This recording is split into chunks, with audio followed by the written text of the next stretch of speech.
అట్లా చెప్పండి. మాకు వైఎస్ఆర్తో శత్రుత్వం లేదు, పార్టీ సిద్ధాంతంలో శత్రుత్వం లేదు. ఆయన ఫ్రాక్షన్ చూపించినాడు. ఎన్నేళ్ళు? 5 సంవత్సరాలు కౌన్సిలర్ని కొట్టినాడు, అందరినీ కొట్టినాడు, అంతా చేసినాడు. ఆయన మాటలు వినండి, అన్ని ఫ్రాక్షన్ మాటలే. వాళ్ళ ఇంట్లోకి పోయి నా కొడుకుని వాళ్ళ బెడ్రూమ్లోకి పోనేనా? ఏం మాట్లాడదు రాజకీయ నాకు మాటలా? నేను జగన్ కూడా చెప్తాన్నా,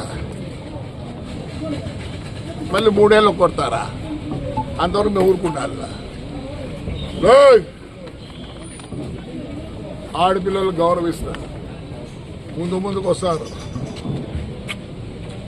మీరు చేసిన పని మేమే చేస్తే అనుకోండి. మన దగ్గర చెప్తున్నా, దయచేసి వైఎస్ఆర్ పార్టీ వాళ్ళకి, వాడు ఫ్రాక్షన్ చేస్తాను కాబట్టి నేను ఫ్రాక్షన్ చేస్తానా? ప్రజాసమబద్ధంగా పోయింటే నేను ఇవి చేయను. 175 కాన్స్టిట్యున్సీలో 174 కాన్స్టిట్యున్సీలు ఎలా పోయినాయి? ఎవరన్నా అమ్మ, అక్క, ఆలి, మెట్టు, చెప్పు ఇవే మాట్లాడతారు. అనంత వెంకటరామరెడ్డి, శైలానాథ్, విశ్వేశ్వర్, రే వెంకటరామరెడ్డి, మీ నాయనగారు అందరూ బ్రహ్మాండంగా ఉన్నారు. ఎంపీలు అయినారు, ఎమ్మెల్యేలు అయినారు, ఎమ్మెల్సీలు అయినారు. ఎప్పుడో మాట్లాడారా? శివరామరెడ్డి, మీ ఇంట్లో ఎంతమంది రా ఎమ్మెల్యేలు ఉండే? నాన్న, మీ నాన్న ఎంత పవర్ఫుల్. ఎన్టీ రామను ఎదిరించి పదవి నా ఇంటికి అని చెప్పి రిజైన్ చేసినాడు రా. ఆ ఇంట్లో పుట్టినారు మీరు చెప్తున్నా. ఈడ ప్రజాస్వామ్యం చాలా ఉంది. మీరందరూ మా అన్న శిష్యులే. ఒక గుంటగల్ వెంకటరామరెడ్డి నాకు తెలియదు, కానీ అందరూ విషు నువ్వంటే నాకు ఇష్టం. నువ్వు అసెంబ్లీలో కూడా నిన్ను ఎప్పుడు ప్రేజ్ చేసిన న్యాయం అయితే. ఎప్పుడన్నా మీరు ఇళ్ళగాడికి పోయింటరా? వాడు డైలాగ్ చెప్తాడు, ఇంటికి పోయి నా కొడుకు బెడ్రూమ్ లేకపోలేనా కొన్ని ఫ్రాక్షన్. ఏమంటాడు?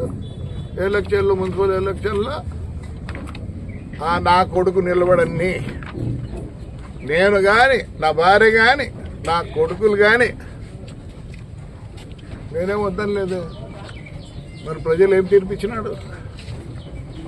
లాస్ట్కు రాజశేఖర రెడ్డి కొడుకు జగన్ కూడా ఒకటే తలిసినాడు. ఆ పొద్దు వాళ్ళ నాయన నన్ను ఎంత ప్రేజ్ చేసేవాడో. ఇలా బామడితే ఆడ కడప మేయర్గా ఉన్నప్పుడు అని ఎప్పుడు నీతులు చెప్పేవాడు, పోయి ఆడ చూసుకొని రాపారని. అదే ఐడియా జగన్ కొన్నింది. నేను చెడగొడతా వీనికి ఇస్తే అని అందరినీ కౌన్సిలర్లు ఎక్కడెక్కడో ఏమో చేసినారు. మైదుకూరులో ఏమో ఆడ గెలిచినారు. నిజం చెప్తాను, ఊరి చెడిపోతుందనే ఆ పొద్దు జగన్ రెడ్డి నన్ను వదిలిపెట్టినాడు. ఎంతసేపు ఒక సెకండ్ ఒక రిపోర్ట్ ఇచ్చి కౌన్సిలర్ వాళ్ళ అమ్మతోనో వెళ్ళి పోలీసులు పంపించింటే, sir there is a complaint, ఇచ్చేస్తాం సార్ అనింది.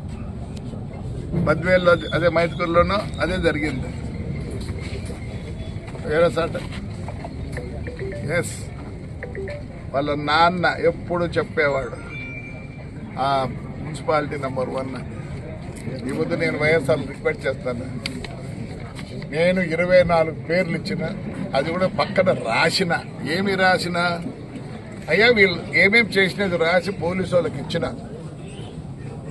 ఆ 24 మంది తప్పనిచ్చి ఎవరు ఈ 24 మంది మేము ఫ్రాక్షన్ దిగినాం. వైఎస్ఆర్ తెలుగుదేశం లేదు ఈడ. వీడుంటే కూడా గెలిచాడు. ఏ న్యాయమయ్యా? కార్యకర్తలు రమ్మంటావు, నీ కొడుకులు ఎక్కడమ్మా? తమ్ముడు పెద్దారెడ్డి అన్న చెప్పు నాన్న, వాళ్ళు ఎట్టికి వచ్చినారా? నువ్వు ఫ్రాక్షన్ మొదలుపెట్టినా, నేను ఫ్రాక్షన్ ఎండ్ చేస్తా. నువ్వు తాడిపత్రికి రాలేవు, ప్రజలు ఆగ్రహంగా ఉన్నారు. రా, నీకు హైకోర్టు ఆర్డర్ కూడా ఇచ్చింది, ఏమి ఇచ్చింది నీకు?